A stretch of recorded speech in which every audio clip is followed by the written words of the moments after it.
সকলকে জয় গুরু ও প্রণাম। ওম ব্রহ্ম পরম ব্রহ্ম হল মালিকের আদর্শমী দয়ালের চরণের শত সহস্রকোটি প্রণাম।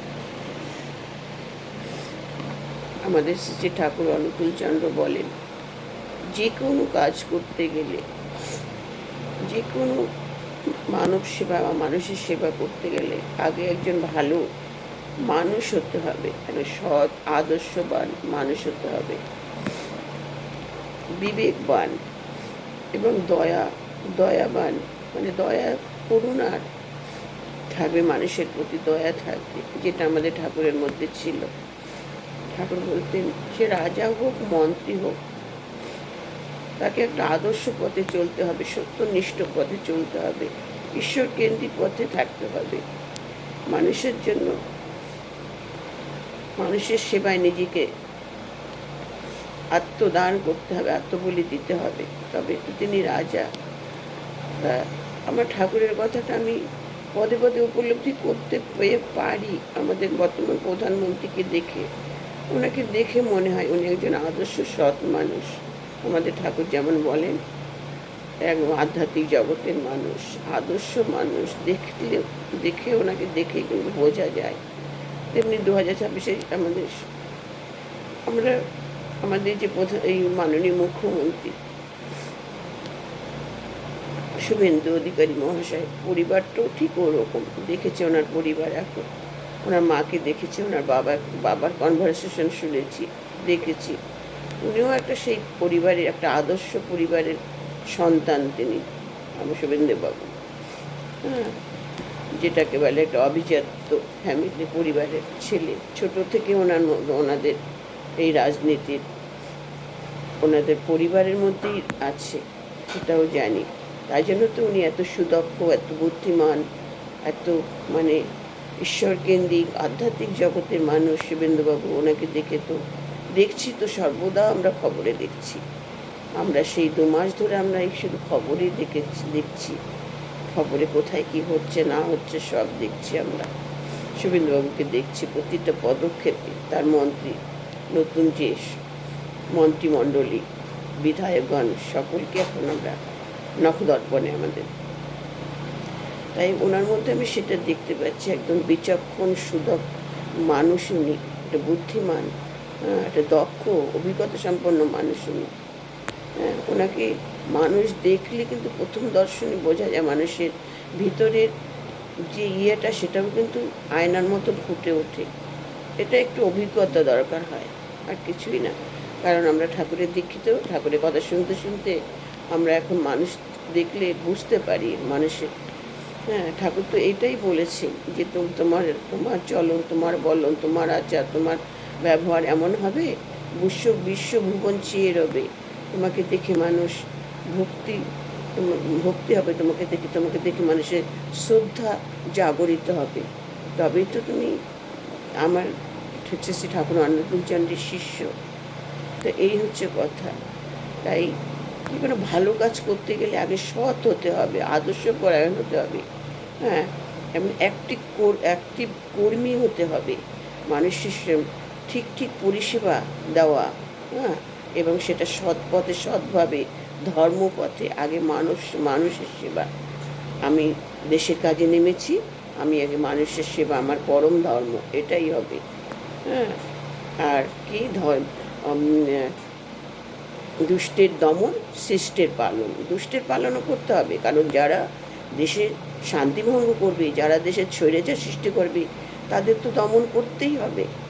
তাদের তো যেমন শ্রীকৃষ্ণ করেছিলেন, কংস যে অত্যাচারী হয়ে উঠেছিল, তাকে তো দমন করতে বাধ্য হয়েছিলেন। রাম ধ্বংস করেছিল রাবণ রাজ্য, কারণ পাপিষ্ঠা রাবণ। হ্যাঁ, আর এখানে রামরাজ্য বলে, রামরাজ্যত্ব কত মানে সুনাম ছিল রামরাজ্যত্ব। শ্রীরামকেও কিন্তু এই রাবণবধ করতে হয়েছে। তার কারণটা তো আমাদের সকলের জানা আছে। তবে তেমনি শ্রীকৃষ্ণ, এখন সেই কুরুক্ষেত্রের যুদ্ধে কেউ কি যুদ্ধ করতে চেয়েছিল? চায়নি, কিন্তু অর্জুন প্রথম দিকে কিন্তু করতে বাধ্য হয়েছিল, কারণ ওরা ছিল অধার্মিক। দুর্যোধন হ্যাঁ, কৌরব কৌরব পরিবার ছিল অধার্মিক। হ্যাঁ, তাহলে তাদের তাদেরকে এই কুরুক্ষেত্রের যুদ্ধে তাদের ধ্বংস করতে বাধ্য হয়েছে। হ্যাঁ, কে? শ্রীকৃষ্ণর উপদেশে। হ্যাঁ, কারণ তারা তারা অর্জুন তো বারে বারে গীতায় তো পড়েছি, কিছুতেই তার আত্মীয় স্বজন ভাই বোন ভাইদের হত্যা করতে চায়নি, কিন্তু দুর্যোধন কি সেটা কখনো তাদেরকে এতটুকু ত্যাগ স্বীকার করেছে? করেনি কিন্তু। তাই এই জন্য বলেছে না, সেই কারণে কিন্তু ওখানে ওই ধর্মের জয় হলো আর অধর্মের পরাজয় হলো। কারণ বর্তমানও তাই হবে, সেটাই দেখছি। ধর্মের জয় হবেই ধর্মের, আর অধর্মের পরাজয় হবেই। হ্যাঁ, তাই দেশের শান্তিভঙ্গ যারা করবে, দেশের দুর্নীতি করবে, দেশের ধর্ষণ করবে, দেশের মানুষ একটি এইসব এদের তো করতেই হবে, শাস্তি দিতেই হবে। হ্যাঁ, তাই আমাদের ঠাকুরের কথাই বলতেন, হ্যাঁ, যে শান্তিভঙ্গকারী স্বৈরাচারী হয়ে উঠবে যে যে সেই যেই হোক না কেন, হিন্দু আর মুসলিম হোক না কেন, হ্যাঁ, তাদের কঠোরভাবে তাদের শাস্তি তো দিতেই হবে না। হ্যাঁ, অন্যায়কারীকে শাস্তি না দিলে তো সে বুঝবে না, তার যে দোষ ত্রুটিটা সেটা বুঝতে পারবে না, ততক্ষণ যা সে শাস্তি পাবে। যখন শাস্তি পাবে তখন কিন্তু তার উপলব্ধি হবে, ভয় ঢুকবে। এটাই আমাদের ঠাকুর বলতেন। এই যে কাম, ক্রোধ, লোভ, মোহ, মদ, মাৎসর্য, একটা ভালো রাজা হতে গেলে, মন্ত্রী হতে গেলে এইগুলোকে ত্যাগ করতে হবে, লোভ ত্যাগ করতে হবে। কাম, লোভ, ক্রোধ, হ্যাঁ, এগুলো, ক্রোধ, হিংসা, হ্যাঁ, এই লোভ মানুষকে গ্রাস করে, লোভে মানুষ অনেক নিচুতে নেমে যায়। হ্যাঁ, তাহলে এইগুলো যে সংবরণ করতে পারবে, সেই একটা আদর্শ মানুষ হয়ে উঠবে, আদর্শ রাজা হয়ে উঠবে, আদর্শ মন্ত্রী হয়ে উঠবে। আর আমরা দেখেছি এই যে 26-এ হয়তো সেই ধর্মযুদ্ধ শুরু হয়ে গেছে, দুষ্টের দমন শুরু হয়ে গেছে, আর শিষ্টের পালন করে উনি দেখাবেন। বর্তমান মুখ্যমন্ত্রী শিবেন্দ্রবাবু একজন আধ্যাত্মিক সুন্দর ভালো মানুষ, আদর্শ ন্যায়পরায়ণ মানুষ। উনি নিশ্চয়ই সেইভাবে তার দেশ পরিচালনা করবে, প্রজাদের সেবা দেবে। হ্যাঁ, উনি সেইভাবে নেমে পড়েছেন, সেইভাবে কাজ করছেন, এটাও আমরা প্রতিদিন খবরে দেখছি।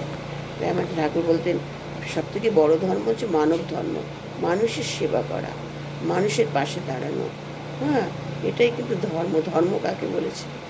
ধর্ম কোনো ধ্যান নয়, ধর্ম কোনো আড়ম্বর পুজো নয়, ধর্ম কোনো মন্দিরে গিয়ে মানে তপস্যা নয়। ধর্ম মানে মানুষের পাশে থাকা, নিজেকে বাঁচাতে হবে, আর সকলকে বাঁচাতে হবে, নিজেদেরকে বাঁচতে হবে, অন্যকে বাঁচাতে হবে। হ্যাঁ, সকলকে নিয়ে। আর হচ্ছে অন্যায়ের প্রতিবাদ করা, অন্যায়ের শাস্তি। হ্যাঁ, আর এইটাই আর মানুষের সঠিক প্রত্যেকটা পরিষেবা ঠিকঠাক মতন দেওয়া, এটাই তো রাজার কর্তব্য, এটাই তো। হ্যাঁ, তাই আমাদের ঠাকুর তাই করে গেছে, মানুষকে ভালোবেসে গেছেন, মানুষের বিবেককে জাগ্রত করেছেন, মানুষকে ধুয়ে মুছে পরিষ্কার করেছেন তার এই বিধানের মাধ্যমে, তার উপদেশের মাধ্যমে, তার পঞ্চনীতির মাধ্যমে। হ্যাঁ, তাই সেগুলো তিনি বিধান দিয়ে গেছেন তাকে, সেই বংশ পরম্পরায় সেভাবেই চলছে। ঠাকুরের সেই নিয়ম মেনে, ঠাকুরের সেই অনুশাসন মেনেই কিন্তু এখনও বর্তমান আমাদের দেওঘরে সেইভাবেই চলছে। আমাদের শ্রী ঠাকুরের অনুকূলচন্দ্রের শিষ্যগণ, যারা সৎসঙ্গীগণ, তারা কিন্তু সেইভাবেই চলছে। সেই যে বড় বড় ঋত্বিক দাদা, তাদের কত গুণী ব্যক্তি, তারা কত গণ্যমান্য, কত জ্ঞানী মানুষ। সকালবেলা তাদের আলোচনা শুনলে বোঝা যায় যে তারা যে ঋত্বিক দাদারা, তারা এক একজন লেখক, ব্যারিস্টার, ডক্টর, উকিল, হ্যাঁ, ভালো মানে এক একজন উচ্চশিক্ষিত ব্যক্তি, তারা আমাদের ঠাকুরকে নিয়ে সকালবেলা আলোচনা করছেন। তারা ঠাকুরের এমন ঋত্বিক দাদা আছে, এখনও বেঁচে আছেন, তারা ঠাকুরের সঙ্গ করেছেন, তখন তারা ছোট ছিলেন। হ্যাঁ, এই হচ্ছে আসল ধর্ম, হচ্ছে মানব ধর্ম, মানুষকে ভালোবাসা, মানুষের বিপদে ঝাঁপিয়ে পড়া। আমাদের ঠাকুর বলেছেন, তুমি ভালো থাকবে, তোমার পারিপার্শ্বিককে ভালো রাখা তোমার দায়িত্ব। সেখানে ঠাকুরের কথা ছড়িয়ে দেবে। হ্যাঁ, ঠাকুরের কথা ছড়িয়ে দিতে হবে। কী ঠাকুরের কথা? এই যে যাতে যারা তারা ভালোভাবে থাকে, সৎ পথে থাকে, ইষ্টকেন্দ্রিক পথে থাকে, ঠিকমতো সঠিকভাবে পরিবারটাকে পরিচালনা করে, এই হচ্ছে ঠাকুরের কাজ। তার ঈশ্বরকে সবসময় সদা সর্বদা দুবেলা দুবেলা ঈশ্বরের সঙ্গে যোগ থাকে, যোগ রাখে। হ্যাঁ, এই হচ্ছে, এইভাবেই আমাদের ঠাকুর চলতে বলেছেন। হ্যাঁ, এটাই, তাই জন্য ঠাকুর বলেছেন যে টাকা মানুষ এখন টাকা পর, যত পারিস মানুষ ধর। হ্যাঁ, আর অন্যে বাঁচায় নিজে থাকে, ধর্ম বলে জানিস তাকে। হ্যাঁ, ধর্মে সবাই বাঁচে বাড়ে, সম্প্রদায়টা কিন্তু ধর্ম না রে, ঠাকুর বলেছেন। হ্যাঁ, সকলকে নিয়েই চলতে হবে, সকলকে নিয়ে আমরা ভারতবাসী, যারা সত্যিকার ভারতবাসী, হ্যাঁ, তাদেরকে তো সকলকে নিয়ে আমাদের চলতে হবে। হ্যাঁ, তাদের তাদের ভালো যাতে আমরা ভালোভাবে সকলকে নিয়ে বেঁচে বেড়ে থাকতে পারি, সেটাই। আর কি সবসময় ন্যায় পথে, সৎ পথে, আধ্যাত্মিক পথে, হ্যাঁ, ঈশ্বরকেন্দ্রিক পথে কিন্তু তবে নিজেও ভালো থাকা যাবে, পারিপার্শ্বিককে ভালো রাখা যাবে, পরিবারকেও ভালো রাখা যাবে, মানুষকেও ভালো যাবে, সমাজকেও ভালো রাখা যাবে। জয় গুরু। আমার আলোচনা ভালো লাগলে একটু লাইক, শেয়ার, কমেন্ট করবেন, সাবস্ক্রাইব করে দেবেন। সকলের মঙ্গল কামনা করি। জয় গুরু।